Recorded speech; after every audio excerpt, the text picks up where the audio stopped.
Hello বন্ধুরা, তো কেমন আছো তোমরা সবাই? আমি আজকে চলে এসেছি তোমাদের জন্য আরো একটা নতুন ভিডিও নিয়ে।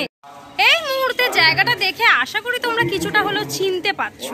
রয়েছি বরানগরে, বরানগর নেতাজি কলোনি লোহ্যান্ডে রয়েছি।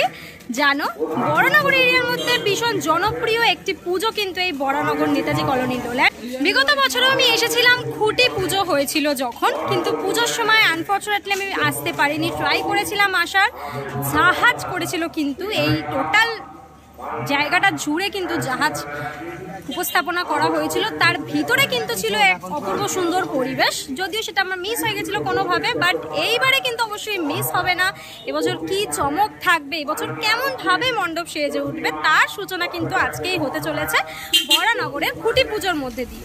হচ্ছে সেই ঝিল, আর ঝিলের ওই পারেই হচ্ছে লোল্যান্ডের যে প্রাঙ্গণ, সেই প্রাঙ্গণ। তোমরা জানো যে কোনো পুকুর বা ঝিল সংলগ্ন পুজোগুলো আমার কতটা পছন্দের পার্সোনালি। তোমরা সবাই জানো, আমি অনেকবার বলেছি যে কোনো জায়গায় যদি পুকুর থাকে বা ঝিল থাকে, তার পাশে যদি পুজো হয়, সেই পুজোগুলো আমার ভীষণ পছন্দের পুজো হয়ে ওঠে। এই বছর বরানগর নেতাজি কলোনি লোল্যান্ডে কি চমক অপেক্ষা করছে, সেটা আজকে হয়তো তার কিছুটা আভাস আমরা জানতে পারবো। চলো ধীরে ধীরে ভেতরে যাই। চলে এসছি একদম এক্সাক্ট প্রাঙ্গণের সামনেটা। দেখো কি সুন্দর করে সাজানো, পুরো বড় বড় পাখা দেওয়া, উপরে বেশ কিছু এরকম রাজস্থানী স্টাইলের ছাতা দেখতে পাচ্ছি। বেশ সুন্দর করে কিন্তু গেটটাকে সাজানো, দারুণ লাগছে, পুরো একদম বাঙালিয়ানার ছোঁয়া রয়েছে কিন্তু। গেটটা তো তোমাদেরকে দেখালাম, চলো ধীরে ধীরে ভিতরে প্রবেশ করি। দেখো ভিতরটাও কিন্তু বেশ সুন্দর করে সাজানো, আর চারিদিকে পাখা কুলো।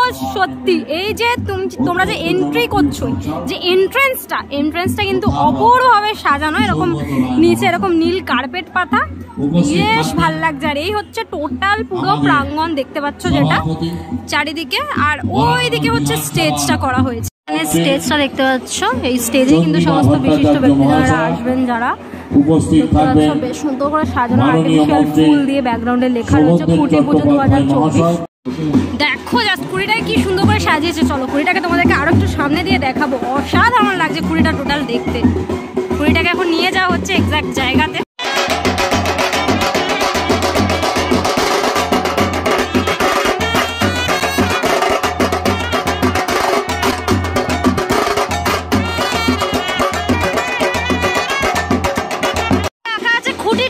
দেখো খুঁটিটা দারুণ করে সাজানো, পুরো টোটাল খুঁটিটাকে কিন্তু রজনীগন্ধার মালা জড়ানো রয়েছে। পুরো খুঁটিটাকে মাঝখানে কিন্তু গোলাপ দেখতে পাচ্ছি। আর একদম যদি মাথার অংশটা ভালো করে দেখো, তাহলে কিন্তু দেখতে পাবে বেশ কিছু সূর্যমুখী ফুল কিন্তু রয়েছে মাথার উপরটায়। দারুণ অপূর্ব লাগছে কিন্তু টোটাল খুঁটিটাকে দেখ।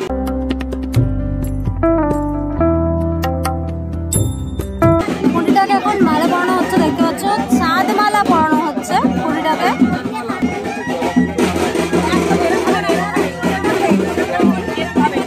দেখো এবার জবা ফুলের মালাটা কিন্তু ওই লাল কাপড়টার উপর জড়িয়ে দেওয়া হচ্ছে।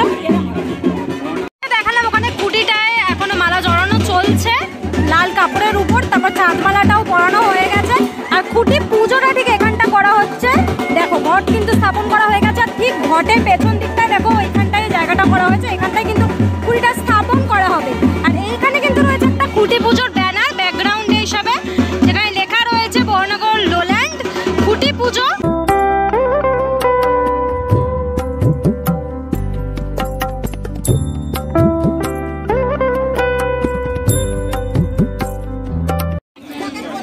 ঠাকুরমশাই কিন্তু অলরেডি মন্ত্র পড়া শুরু করে দিয়েছে। খুঁটি পুজো শুরু কিন্তু হয়ে গেছে মন্ত্র উচ্চারণের মধ্যে দিয়ে।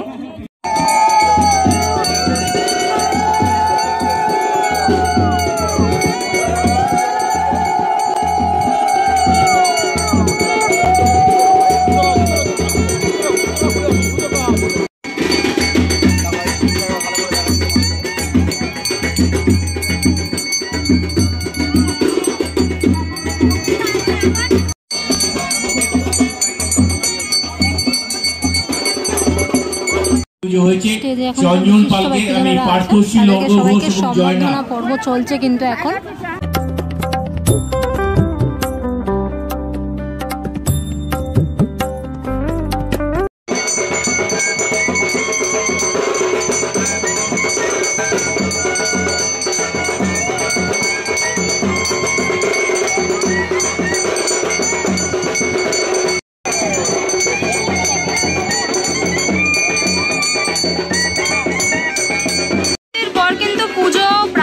সম্পন্ন।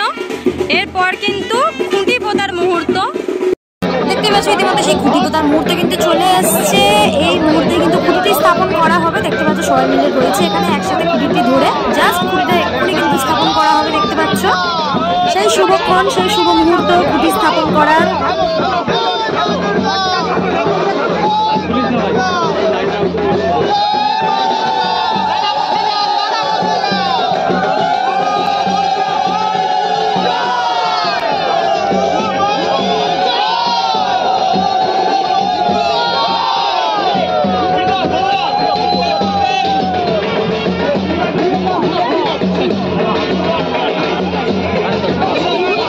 ইতিমধ্যে কিন্তু খুঁটিটি স্থাপন করা হয়ে গেল। সাথে সাথে 2024 সালে শারদ সূচনা কিন্তু হয়ে গেল খুঁটি স্থাপনের মধ্যে দিয়ে। তোমাদেরকে দেখালাম সেই মুহূর্ত।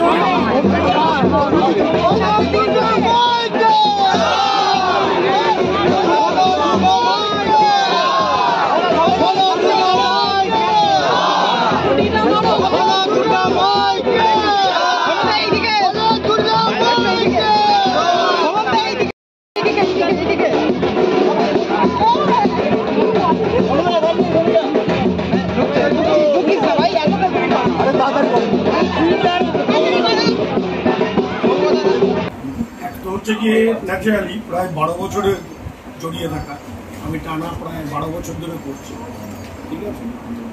তো প্রত্যেকবারই এক একটা সাকসেস হয়, ভালো লাগে। এইবারও অনেকটা চমক হবে, মন্দির হবে, এইটুকুনি বললাম। হ্যাঁ, এখনই ডিসক্লোজ করেই দিলে মন্দির হবে। তার কারণ হচ্ছে কি, আমার একটা যেটা আমার দর্শন, সেটা হচ্ছে না, ঠাকুরকে খুব ভাঙতে চুটতে আমার একটুখানি অসুবিধা হয়, মন থেকে কোথাও যেন একটুখানি কষ্ট লাগে। মাকে একটু মায়ের মতো দেখতে ভালো লাগে। আর ঠাকুর যিনি মন্দিরে থাকে, আমার মনে হয় মন্দিরটাই হচ্ছে বেস্ট, মানে শুটের মানে ইয়ের জন্য। সাবেকি থাকবে না, তার মধ্যে অবশ্যই শিল্পকলা থাকবে, বিরাট থাকবে। প্রদীপদা করছেন, ভারতবর্ষেরই কোনো একটা জায়গার ব্যাপারটা হবে। আসলে আমি কাউকে ইয়ে না করেই বলছি, যখন না আরো বেশি প্যান্ডেলগুলো বাড়তে থাকে চারপাশে, আরো বেশি কাজ যখন হতে থাকে বাইরে, তখন দেখবে চ্যালেঞ্জটা অটোমেটিক আরো করবার স্পিডটা বেড়ে যায়। আগে একটা সময় ছিল তখন কেউই করতো না, মানে আমি বলছি প্রায় 8-9 বছর আগে, তখন কিন্তু এই একমাত্র দিলীপ নারায়ণ বসি পুরো এই জায়গাটা একা বড় করতে প্যান্ডেলটা করতো। বিশেষ করে মানে তালাব ব্রিজের পর থেকে অধিকটা যদি দেখি, আর সেই অর্থে সেরকম ভাবে কেউ প্যান্ডেল করতো না। আমার কাজ কিন্তু অলরেডি শুরু হয়ে গেছে, মাসের কাজ ধরে রাখো আর 5-7 দিনের মধ্যে শুরু। রিলেটেড তুমি আরেকটা ভাববে, একবার দেখবে যে ম্যাক্সিমাম আমাদের যে সমস্ত মন্দিরগুলো আছে না, পুরো আমাদের ভারতবর্ষের যে প্রান্তেরই হোক, খুব কম মন্দিরেই জলাশয়ের পাটটা কিন্তু থাকে না, এরকম প্রায় নেই বললেই চলে। জলাশয়ের কিন্তু একটা ব্যাপার থাকেই। বরানগর নেতাজি কলোনির লোল্যান্ডের খুঁটি পুজোর মুহূর্ত তোমাদেরকে দেখালাম। এখন এবার বাড়ি ফেরার পালা, যদিও অনেকটাই লেট হয়ে গেছে, কিন্তু আমাকে ঝটপট বাড়ি ফিরতে হবে, কারণ আমার বাড়ি থেকে কিন্তু বরানগরের যে ডিস্টেন্স সেটা কিন্তু বেশ অনেকটাই। কেমন লাগলো তোমাদের লোল্যান্ডের খুঁটি পুজোর ভিডিওটা অবশ্যই কমেন্ট করে জানিও। আজকের জন্য এতটাই, দেখা পাবা নেক্সট ভিডিওতে। ততক্ষণের জন্য অবশ্যই ভালো থেকো, সেফ থেকো, বাই, টেক কেয়ার।